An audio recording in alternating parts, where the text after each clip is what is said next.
पन्नगे च सुरेन्द्रे च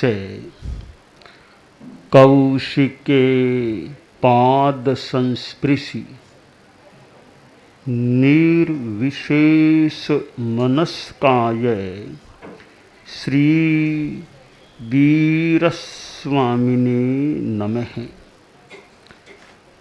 आर्हत वाङ्मय में कहा गया है, जहाँ शशि कोमुई जोग जुत्तो नक्षत्र तारागण परिबुडप्पा खे सोहई विमले अभ्यमुखे एवं गणी सोहई भिक्षु मध्य। आकाश में नक्षत्र तारागण से परिवृत, चंद्रमा चांदनी से युक्त, बादलों से मुक्त स्वच्छ आकाश में शोभित होता है। शास्त्रकार ने कहा है, इसी प्रकार गणी भिक्षुओं के मध्य भिक्षुओं से परिवृत शोभित होता है। जैन शासन में गणी आचार्य का एक महत्वपूर्ण स्थान है। जैन शासन में वर्तमान में अनेक संप्रदाय हैं। मुख्यतः दो आमनाय हैं, दिगंबर और श्वेतांबर। फिर दिगंबर आमनाय में भी अनेक उपांग हैं और श्वेतांबर आमनाय में भी अनेक उपांग हैं। दो विचारधाराएं हैं जैन शासन में। एक मूर्ति पूजा में विश्वास करने वाली विचारधारा, दूसरी मूर्ति पूजा में विश्वास न करने वाली यानी अमूर्ति पूजक विचारधारा। दोनों विचारधाराओं के अपने अपने आधार हो सकते हैं, परंतु दो परंपराएं हैं, यह बात स्पष्ट है। दुनिया में कुछ धार्मिक परंपराओं में मूर्ति पूजा मान्य है और अनेक धार्मिक विचारधाराओं में मूर्ति पूजा को महत्व नहीं दिया गया है। जैन शासन में दोनों ही विचारधाराएं हैं और अमूर्ति पूजक विचारधारा में भी श्वेतांबर परंपरा में मुख्यतः मुझे दो संप्रदाय, दो आमनाय, उनके भी कुछ अंतर आमनाय हो सकते हैं, दिखाई देते हैं। एक स्थानकवासी परंपरा और दूसरी तेरापंथ की परंपरा। तेरापंथ जैन श्वेतांबर में प्रथम आचार्य परम श्रद्धेय भिक्षु स्वामी हुए, आचार्य भिक्षु। वे अमूर्ति पूजक परंपरा में थे और उनसे जो संप्रदाय जुड़ा या जो पंथ उनके निमित्त से स्थापित हुआ, वह जैन श्वेतांबर तेरापंथ है। आचार्य भिक्षु के द्वारा यह संघ स्थापित हुआ, यानी उन्होंने नए सिरे से मुनित्व ग्रहण किया। उस घटना प्रसंग को करीब 263 वर्ष 263 ईयर्स संपन्न होने वाले हैं कुछ समय बाद। आषाढ़ शुक्ला पूर्णिमा तेरापंथ का स्थापना दिवस इस रूप में प्रतिष्ठित है। तो तेरापंथ में जो लगभग 263 वर्षों का है, आज तक यानी 10 अतीत में आचार्य हो गए हैं। आचार्य भिक्षु जो हमारे धर्म संघ के आद्य आचार्य हैं, और उनकी अपनी साधना, अपनी तपस्या। आदमी कितने जन्मों में तपस्या साधना करता होगा और करते करते एक अच्छी निष्पत्ति प्राप्त हो सकती है। कोई कोई जीव को प्रत्यक्ष रूप में ज़्यादा तपस्या न भी करनी पड़े, जैसे मरुदेवा माता का जीव था। ठीक है, भीतर के अध्यवसायों में तो वो निर्जरा का क्रम हुआ हो सकता है, बाकी ज़्यादा वनस्पति काय में ही रहे। वनस्पति काय फिर एक मनुष्य जीवन और मुक्ति। व्यवहार में तो मानो बहुत सीधी मुक्ति हो एकदम, परंतु निगोद में लंबे काल तक रहना भी तो एक अपने आप में कोई विशेष बात ही किसी रूप में हो सकती है। तो आचार्य भिक्षु हमारे प्रथम आचार्य, और उनकी उत्तरवर्ती परंपरा आगे बढ़ते बढ़ते बढ़ते बढ़ते जब 9वां अध्याय या 9वें आचार्य का समय आया तो आचार्य तुलसी हमारे धर्म संघ के सम्राट बने, अधिशास्ता बने, आचार्य बने। और बहुत छोटी उम्र में, लगभग 22 वर्ष की उम्र में, तो तेरा पंथ का रिकॉर्ड है 263 वर्षों में इतनी छोटी उम्र में और कोई भी आचार्य पद पर आरूढ़ नहीं हुए। आचार्य तुलसी बहुत नव युवक कह दें, एकदम युवा अवस्था में इस पद पर विराजमान हो गए, मानो हमारे मालिक बन गए, संघ के प्रशास्ता बन गए। और इतनी छोटी उम्र में आचार्य पद पर आ जाना भी एक विशेष भाग्योदय का परिचायक प्रतीत हो रहा है।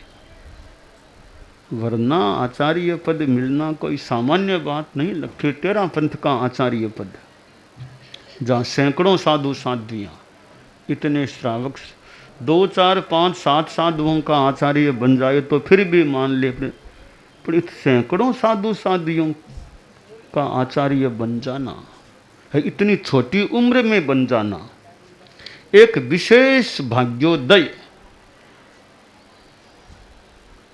का परिचायक प्रतीत हो रहा है।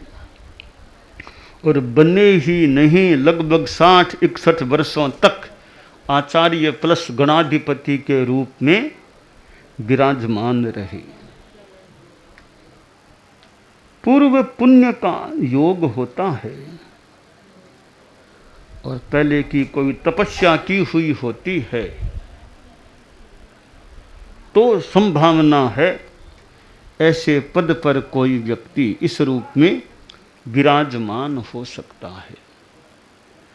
और जब उनके सामने बड़े बड़े संत धर्म संघ में विद्यमान थे, कहें ढिंचाल साधु विराजमान थे, उस समय एक छोटे युवक को आचार्य पद पर स्थापित कर देना, कालुगणी का भी अपना मानो कोई साहस था, क्या था। हालांकि उनके मन में, उनकी वाणी में थोड़ी बात भी आई थी, कालुगणी की वाणी में भी है, मन में आई ही होगी कि उसकी उम्र छोटी है। थोड़ी मन में मानो आशंका सी या कुछ बात आ गई, वाणी में भी आ गई कि उसकी उम्र छोटी है। यानी लगता है कालुगणी भी इतनी छोटी उम्र को बहुत बढ़िया बात शायद नहीं मान रहे होंगे कि इतनी छोटी उम्र में किसी को युवाचार्य बनाऊं, यह उम्र की दृष्टि से बढ़िया बात तो नहीं, उन्होंने नहीं मानी होगी। तो लगता और कोई उपाय भी नहीं था, और कोई उपाय उनके सामने था ही, रहा ही नहीं होगा, और कोई व्यक्ति उन्हें दिखाई नहीं दिया होगा तुलसी के सिवाय। यानी सर्वाधिक योग्य उन्होंने तुलसी को ही माना। अगर उम्र थोड़ी और बड़ी होती, शायद मान लो 30-35 की उम्र होती, तो कल्पना करें कालुगणी के लिए वो फैक्टर भी अनुकूल रहता कि उम्र भी एकदम छोटी नहीं है। हो सकता है कालुगणी ने कुछ महीनों पहले सोचा भी नहीं होगा कि इतना जल्दी मेरा कोई शरीर का यह क्रम होने वाला है। जो भी हुआ हो, तो धर्म संघ को एक मानो नव युवक 22 वर्षीय लगभग उम्र का व्यक्तित्व युवाचार्य के रूप में और फिर आचार्य के रूप में प्राप्त हुआ। परम पूज्य आचार्य तुलसी ने कई वर्षों तक तो ज़्यादा यात्रा नहीं की, बस आसपास थोड़ा थोड़ा घूमना, ज़्यादा यात्रा नहीं की। थड़ी में संभवतः प्रायः थड़ी में ज़्यादा रह गए। मेवाड़ से चले, फिर थड़ी पधार गए, फिर ज़्यादा थड़ी में विराजमान, थड़ी में ज़्यादा विचरे होंगे। फिर आगे 2006 का चतुर्मास जयपुर में, फिर आगे दिल्ली और हुआ। तो कई वर्षों तक वे ज़्यादा संभवतः नहीं घूमे, यात्राएं नहीं की, मानो निर्माण का कार्य करने में समय लगाया होगा। और फिर उन्होंने अणुव्रत आंदोलन शुरू कर दिया। विक्रम संवत 2005 में अणुव्रत आंदोलन एक मानव कल्याणकारी कार्यक्रम हाथ में लिया। एक तेरापंथ धर्म संघ में मानो नया एक उन्मेष आया। अणुव्रत आंदोलन के द्वारा तेरापंथ को भी मानो व्यापकता प्राप्त हुई। एक सीमित दायरे में जो था उसे थोड़ा खुला आकाश में श्वास लेने का मानो मौका मिला। मात्र एक तेरापंथ के घेरे में नहीं, जैनेतर लोगों से भी, राजनेताओं से भी संपर्क शुरू हुआ। पंडित नेहरू देश के प्रधानमंत्री जी से संपर्क हुआ, राष्ट्रपति से संपर्क तेरापंथ का हुआ। और आचार्य श्री तुलसी पंडित नेहरू प्रधानमंत्री जी से भी मिले, बातचीत की। और उस समय मंत्री मुनि श्री मगनलाल जी स्वामी, वे हमारे धर्म संघ के स्थापित घोषित मंत्री थे। उनका भी अपना चिंतन, और जो भी तेरापंथ को राजनीति से जुड़े हुए लोगों से भी संपृक्त होने का, संपर्क करने का मौका मिला। राजनीति में भी मानो धर्म को थोड़ा जोड़ लाने का, या धर्म की चर्चा करने का, धर्म की बात बताने का, नैतिकता की बात बताने का, संयम की बात बताने का मानो मौका मिल गया। तो अणुव्रत आंदोलन एक महत्वपूर्ण अवदान आचार्य तुलसी का है, जिसके 75वें वर्ष का अभी क्रम चल रहा है, अमृत महोत्सव। आचार्य तुलसी के जीवन में विरोध भी बहुत आए, जहां एक और उनमें पुण्याई का योग था। आचार्य तुलसी के जीवन में मैं पुण्याई का दर्शन भी करता हूँ। पुण्याई के बिना तो इतनी सत्ता मिलना भी मुश्किल है। सत्ता मिल जाए तो सत्ता पर टिकना मुश्किल है। पुण्याई के बिना तो इतने लंबे काल तक वे टिके रहे, जमे रहे। तो पुण्याई थी, ठीक है, पुण्याई थी। उनका चेहरा भी लगता तो थोड़ा एक मानो पुण्यवान आदमी का सा यूं चेहरा लगता था। मुखारविंद उनका गौर वर्ण और विराजमान रहते पट्ट पर, और सर्दी में एलवान धारण करा लेते, यूँ एकदम एलवान धारण करके विराजमान होते या पधारते, रजोहरण कंधे पर रख करके विहार करते, पधारते। उनका एक रूप, उनकी अपनी चाल, एलवान ओढ़ा हुआ, रजोहरण ऊपर रखा हुआ, और फिर वो अपनी गति से चलते, पधारते, तो एक व्यक्तित्व सा प्रतीत होता। और बहुत लंबे भी नहीं थे, एकदम पतले भी नहीं थे। ऐसा उनका शारीरिक व्यक्तित्व था, रूप संपदा थी। और जिसका वर्णन आचार्य श्री महाप्रज्ञ जी ने जो गीत में किया, कानों की छटा निराली, आँखें इमरत की प्याली, कानों की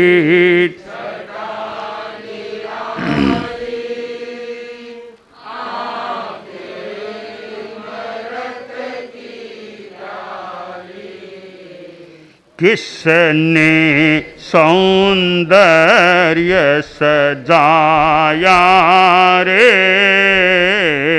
महाप्राण गुरुदेव। किसने सौंदर्य सजाया रे, महाप्राण गुरुदेव। कैसी वह कोमल काया रे, महाप्राण गुरु। पुष्पों ने शीश झुकाया रे, महाप्राण गुरु। कंचन सी कोमल काया रे, महाप्राण गुरुदेव, महाप्राण गुरु। उनके शारीरिक व्यक्तित्व का जो चित्रण गीत में किया गया है, और आचार्य महाप्रज्ञ जी का फिर गीत मानो वैदुष्य जिसमें प्रतिबिंबित हो रहा है, ऐसा गीत कि कानों की छटा निराली। उनके कान कैसे थे, आंखें कैसी, मानो अमृत की प्याली आंखें। तो किसने चेहरा देखो गौर वर्ण, नाक को देखो कैसे, नाक की बनावट कैसी, हाथों को देखो, पैरों को देखें, यानी एक लगता कोई पुण्यवान कोई आदमी बैठा है, पुण्यवान आदमी। तो यह बाह्य व्यक्तित्व है, उसमें भी पुण्याई काम करती है थोड़ी। हालांकि बाह्य शरीर का कोई रंग रूप का ज़्यादा महत्व मैं नहीं मानता हूँ, ज़्यादा महत्व तो साधना का है, ज्ञान का, परंतु वो उसका भी थोड़ा सा भी महत्व अगर माने तो उसमें पुण्य कर्म का भी योगदान प्रतीत होता है। नाम कर्म का पुण्य का योग हो तब शरीर की संपदा बढ़िया मिलती है। हाँ, चेहरा तो सुंदर ज़्यादा ना भी हो, शरीर की स्वस्थता तो महत्वपूर्ण है। सुंदरता भले कम हो इतनी खास बात नहीं, शरीर की मजबूती होनी चाहिए, शरीर की स्वस्थता रहनी चाहिए, वो खास बात है। साथ में चेहरा भी सुंदर है तो माने पुण्य का और अच्छा योग है कि चेहरा सुंदर है। प्रथम दर्शन में आदमी का चेहरा सामने आता है, फिर कोरा प्रथम दर्शन सब कुछ नहीं, और भी चीज़ें देखने की होती है। तो आचार्य तुलसी में तो और चीज़ों की बात अलग है, वो चेहरे की बात जिसका थोड़ा सा मूल्य मैं मानता हूँ, वो बात भी उनमें दिखाई देती थी। रूप सौंदर्य, साथ में शरीर की मजबूती की बात करूं तो धम्म जागरणा में प्राय या लग पूरी रात भर जागते रह जाते, रात भर जागते रह जाते। महाप्रज्ञ जी से फरमाते तुम जाओ, तुम सो जाओ, तुम विश्राम करो, तुम सो जाओ, सो जाओ। गुरुदेव यूं विराजे रह जाते। वे आचार्य महाप्रज्ञ जी का यूं ध्यान भी रखते कि इनको ज़्यादा तकलीफ, इनको ज़्यादा नहीं, तुम जाओ जाओ तुम। आचार्य श्री तुलसी यूं रात भर भी मानो विराजे रह जाते। जैसे आचार्य भिक्षु भी रात को लंबी देर या रात भर यूँ चर्चा में लगा दी, तो आचार्य श्री तुलसी का शरीर भी यूँ सक्षम था। हालांकि कुछ श्वास संबंधी उनके प्रॉब्लम भी, कोई प्रतिष्ठा या श्वास ऐसी भी समस्या उनके कई बार हो जाती थी, कई बार ज़्यादा बीमार भी हो गए थे। योगक्षेम वर्ष था तो ज़्यादा अस्वस्थ भी हो गए थे, कई दिनों तक व्याख्यान में नहीं पधारते थे, अस्वस्थ थे, परंतु फिर ठीक हो गए। हमारा सौभाग्य माने योगक्षेम वर्ष में फिर वे सक्रिय भी हो गए थे। तो जैसे चंद्रमा सुशोभित होता है, नक्षत्र तारागण से परिवृत, वैसे आचार्य भी साधु साधियाँ, खासकर भिक्षु मध्य, भिक्षु में साधु भी ले लें, साधियाँ भी ले लें, एक तरफ साधु एक तरफ साधियाँ हो, आगे श्रावक श्राविकाएँ भी सहज हो, तो आचार्य उसी प्रकार शोभित होते हैं। तो आचार्य तुलसी यों साधु साधियों से धर्म संघ से परिवृत, और उन्होंने जो धर्म संघ की सेवा की, खास बात तो सेवा करना है। पद पर आना एक बात है, पद पर आकर के आदमी करता क्या है वो खास बात है। आचार्य तुलसी आचार्य पद पर आए और उन्होंने धर्म संघ की सेवा की, कितनों को दीक्षा दी है। दीक्षा देना भी एक बात है, दीक्षा देने के सिवाय तैयार करने में भी उन्होंने कितना समय लगाया। जन्म देना एक बात है, जन्म के बाद पालना कितनी बड़ी बात होती है। उत्पादन करना और निष्पादन करना, कि माँ ने जन्म तो दे दिया, जन्म ही नहीं, फिर माँ पालन पोषण में कितना श्रम समय लगाती है, बच्चे के पालन पोषण में कितना माँ ध्यान देती है। तो जन्म देना भी एक बात है, फिर बाद में बच्चे का लालन पालन करना, संभाल करना, उसको बड़ा करना, वो बहुत महत्वपूर्ण बात है। तो आचार्य तुलसी हमारा लालन पालन भी मानो करते थे, केवल दीक्षा ही नहीं दी, धर्म संघ का वो पालन पोषण भी अपने ढंग से करते थे। न केवल साधु साधियों को, श्रावक समाज को भी ये संभालते थे। कितनी यात्राएं की, पैरों से चलते मेवाड़ में और में या पहाड़ी रास्तों में भी, मेवाड़ में भी यात्रा करते, और जगह जगह ठेठ 3 समुद्रों के संगम तक दक्षिण भारत में पधारे थे, कोलकाता तक पधारे थे। तो पधारे तो धर्म संघ की सार संभाल भी तो होती है ना, इतना लंबा पधारे तो पधारने से, इतना पैरों को श्रम देने से क्या लाभ, क्या फायदा, थकान नहीं आती है क्या यूँ थोड़ा थोड़ा चलने में, पर धर्म संघ की संभाल। तो उन्होंने मानो यात्रा के माध्यम से धर्म संघ की संभाल की। कितने श्रावकों को अपने अपने क्षेत्रों में अपने गुरु के दर्शन करने का मौका मिला था। कोलकाता वासियों ने अतीत में कभी गुरु के दर्शन अपनी भूमि पर नहीं किए थे, पर आचार्य तुलसी कोलकाता पधारे तो कोलकाता में अपने परम श्रद्धेय गुरु के दर्शन कितने लोगों को प्राप्त हो गए। कहाँ दक्षिण में लोगों को गुरु दर्शन, गुरु सेवा का मौका मिल गया। ये पहले आचार्य थे तेरा पंथ के जो कोलकाता पधारे, वे पहले आचार्य थे तेरा पंथ के जो दक्षिण भारत में पधारे थे, जो मुंबई पधारे थे। उनसे पहले मुंबई में पधारने वाले तेरा पंथ के कौन आचार्य थे?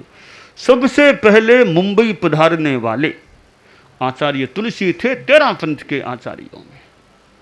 और कितने कितने प्रांतों में वे पहली बार तेरा पंथ के आचार्य के रूप में पधारे थे। तो उन्होंने धर्म संघ की कितनी सेवा की, और केवल पधारना ही नहीं, फिर व्याख्यान प्रवचन, जगह जगह कार्यक्रम आदि आदि, चर्चा वार्ता, लोगों से संपर्क, और कितना उन्होंने कार्य किया। आज का दिन आया आषाढ़ कृष्णा ये तृतीया, कल की रात उनके जीवन की अंतिम रात, हमारे बोथरा परिवार को वो अंतिम रात, कई रातें मिली थी, वो अंतिम रात भी बोथरा परिवार के, बोथरा जी के मकान में उनका गंगा शहर में वो अंतिम रात बीती। आज का दिन था, तब वे तेरा पंथ भवन के लिए बोथरा भवन से चले थे, और मैं गुरुदेव की अगवानी में सामने बोथरा भवन के अंदर तक, परिसर तक, अंदर तक मैं चला गया था। गुरुदेव पधारे, संभवतः मैंने निवेदन किया, गुरुदेव पैदल थे, मैंने अर्ज की साधन में विराजो, कृपा करो साधन में विराजो। नहीं नहीं नहीं, ऐसे ही चलते हैं, थोड़ी दूर तो ऐसे ही चले, फिर या तो मेरी अर्ज को महत्व दिया होगा या अपेक्षा पड़ी होगी, साधन में भी विराज गए। थोड़ी दूर साधन से बढ़े, फिर वापिस नीचे उतर गए और तेरा पंथ भवन में पधारे। उधर फिर आचार्य महाप्रज्ञ जी अगवानी में पधारे थे, फिर दोनों आचार्य गणाधिपति तेरा पंथ भवन में पधारे। थोड़े वहाँ हॉल में, जो उधर हॉल है छोटा, वहाँ विराजे थे। फिर गुरुदेव तुलसी अपने कक्ष में पधारे, आचार्य महाप्रज्ञ जी संभवतः अपने हॉल की ओर पधार गए। कक्ष में पधारे, थोड़ी देर बाद सारा खेल मतलब थोड़ी देर में वो स्थिति बन गई और आचार्य डॉक्टर मिश्रा वो बीकानेर वाले संभवतः आए थे, उन्होंने फिर वो देख कहा आचार्य तुलसी हमारे बीच यानी नहीं रहे, अब उन्होंने घोषणा वो की थी। तो वो आज का दिन था, वो टाइम भी मोटा मोटी करीब वो टाइम भी 11:15 हो रहा है, लगभग थोड़ा बहुत इधर उधर हो सकता है। तो वो इस समय के आसपास आज के दिन आषाढ़ कृष्णा तृतीया को, और एक महान व्यक्तित्व तेरा पंथ का मानो सम्राट, धर्म सम्राट, तेरा पंथ का सम्राट राजा अनुशासता आचार्य गणी गणाधिपति। आचार्य तो खैर पद उन्होंने छोड़ दिया था, बाद में आचार्य पद से मुक्त भी हो गए थे और गणाधिपति के रूप में स्थापित हो गए थे।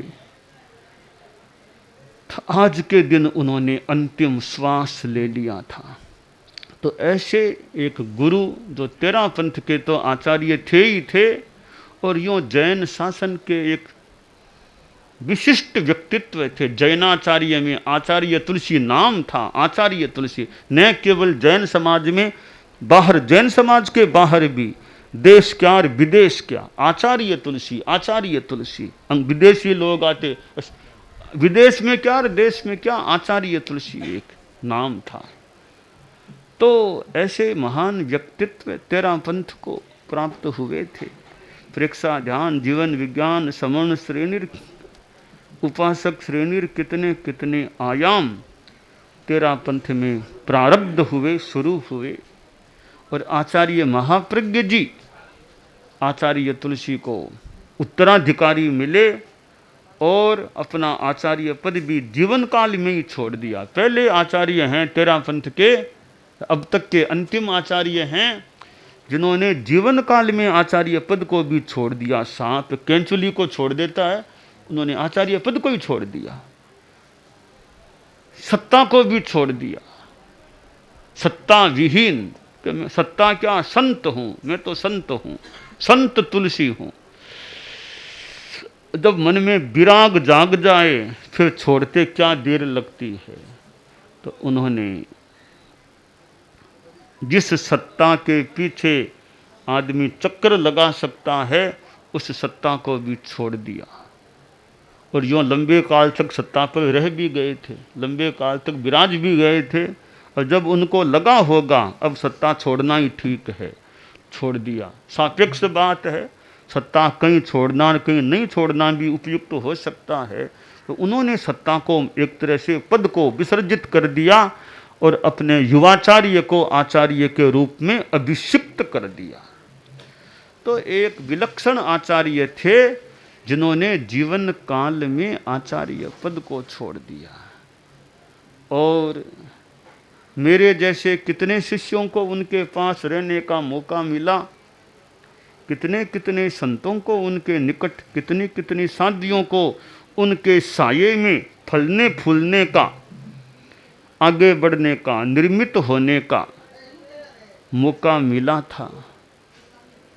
तो जैसा सृष्टि का अपना क्रम है कि एक दिन आदमी चला जाता है, कितनों को कई लोग राह दिखाते हैं, कितनों में मानो चाह पैदा करते हैं, कितनों में उत्साह पैदा हो जाता है, और एक दिन वे चले जाते हैं, छोड़ करके चले जाते हैं। तो वही स्थिति बनी आज के दिन। परंतु हमारे धर्म संघ में आचार्य महाप्रज्ञ जी पहले से ही विराजमान थे, बाकी तो बाद में पट्टोत्सव करके आचार्य बनाया औपचारिक रूप में चद्दर ओढ़ाई जाती है। हम लोगों ने कहा भी आचार्य पद तो पहले से ही प्राप्त है, महाप्रज्ञ जी गुरुदेव को पट्टोत्सव तो करें क्या, पहले से ही प्राप्त है। फिर हमने एक प्रोग्राम जरूर किया था, एक अभिनंदन के रूप में एक कार्यक्रम किया था आचार्य महाप्रज्ञ जी के लिए, वो मुझे स्मृति हो रही है। गंगा शहर में हम संतों ने चिंतन करके एक प्रोग्राम के, पट्टोत्सव तो हो चुका, गुरुदेव तुलसी ने खुद ने पट्टोत्सव कर दिया महाप्रज्ञ जी गुरुदेव का। अब एक अभिनंदन रूप में जो भी वो प्रोग्राम उनका हुआ, एक अवस्था प्राप्त, 8वें दशक में थे उस समय आचार्य महाप्रज्ञ जी, एक तरह से वृद्ध अवस्था ही मान लें। उन्होंने जिस तरह से धर्म संघ को संभाला आचार्य तुलसी के बाद, उन्होंने जो संघ को संभाला है, खुद को भी संभालना होता है, संघ को भी संभालना, तो बहुत एक तरह से संभवतः विशेष काम था। उस समय आचार्य तुलसी के बाद उन्होंने धर्म संघ को संभाला था। तो आचार्य महाप्रज्ञ जी उनको उत्तराधिकारी मिले।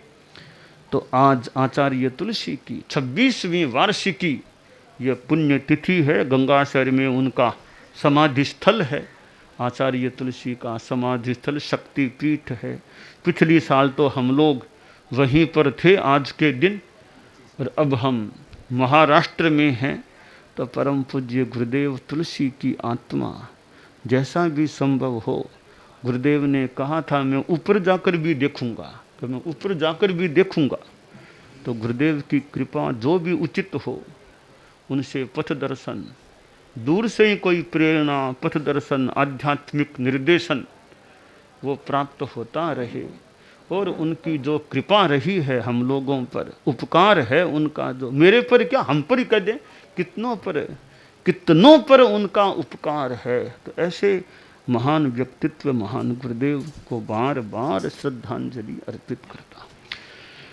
दानान सिद्धं अभयप्रयाणं सच्चेषु या अणवज्जं वयन्ति तवेषु या उत्तमगं भचेरं लोगुत्तमे समणेनाय पुत्ते।